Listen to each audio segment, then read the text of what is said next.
Merci, Monsieur le Président. Ma question s'adresse à Madame la ministre de la Santé. Je souhaite vous faire partager les interrogations des collègues députés sur tous les bancs de cette Assemblée qui participent aux travaux du groupe Maladie de Lyme que je préside avec ma collègue de la majorité, Nicole Trisse.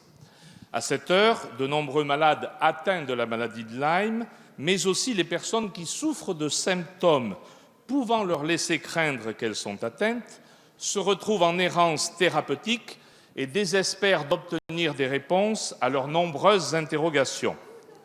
Leur prise en charge, comme le traitement de la maladie, mais aussi, et c'est plus inquiétant, les recommandations de la Haute Autorité de Santé, divisent la communauté scientifique, ce qui ajoute au désarroi des personnes qui souffrent et des associations qui les représentent, alors que, dans le même temps, le nombre de nouveaux cas recensés ne cesse d'augmenter, 67 000 nouveaux cas pour la seule année 2018. Nous n'avons pas la prétention d'arbitrer ou de trancher un débat scientifique, mais il est de notre devoir de relayer les préoccupations de nos concitoyens et c'est dans cet esprit que nous avons proposé la semaine dernière que soient inscrits au PLF 2020 les crédits nécessaires à la recherche contre cette maladie, des travaux de recherche sur les tests de dépistage dont la fiabilité fait débat, sur les formes sévères voire persistantes de la maladie ou encore sur les co-infections. C'est le sens des amendements que nous avons déposés, mais qui ont été malheureusement rejetés après un avis défavorable du gouvernement. Alors ma question est simple. Pourquoi refusez-vous d'abonder le plan Lyme et d'octroyer les crédits nécessaires à la recherche à l'heure où beaucoup d'autres pays se saisissent de cette question? Merci, cher collègue. La parole est à Madame Christelle Dubos, secrétaire d'État auprès de la ministre des Solidarités et de la Santé. Merci, Monsieur le Président, Mesdames et Messieurs les députés, Monsieur le député. Je vous remercie pour votre question et nous reconnaissons votre investissement sur le sujet en tant que coprésident avec la députée Nicole Trisse sur ce groupe d'études sur la maladie de Lyme. Le gouvernement est sensible à la situation que vous décrivez. Nous en avons débattu la semaine dernière dans le cadre des différents projets, mais nous comprenons les difficultés des familles face à cette errance diagnostique. Nous sommes tout à fait conscients qu'il est indispensable d'avancer dans le domaine des maladies vectorielles.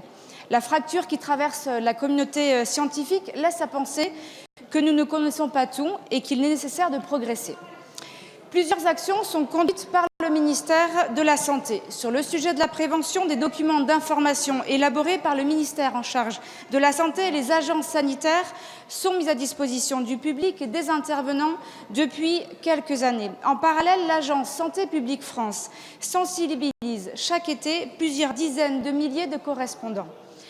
D'autre part, le plan national de lutte contre les maladies de Lyme et les maladies vectorielles attiques a permis la mise en place de parcours de soins permettant de lutter contre l'errance médicale des patients.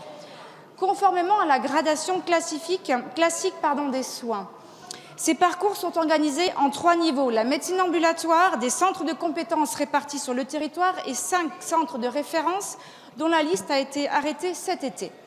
Ces centres de référence auront pour mission d'animer le réseau de prise en charge des patients, d'initier des actions de recherche clinique et d'organiser une réponse experte pour des patients en situation complexe. Les agences régionales de santé sont en charge d'identifier des centres de compétences. Et enfin, la Haute Autorité de Santé poursuit avec les organisations professionnels de santé, les associations des patients, des travaux d'actualisation de recommandations et la prise en charge pluridisciplinaire aura une vraie réponse à ces patients. Merci, Madame la Ministre. Monsieur le député. Je vous remercie, Madame la Ministre, de nous avoir remerciés, mais j'aurais préféré que vous accédiez à notre demande. Je vous exhorte à entendre le désarroi des malades avant qu'ils laissent la place au désespoir. Merci, Monsieur le député. La parole est à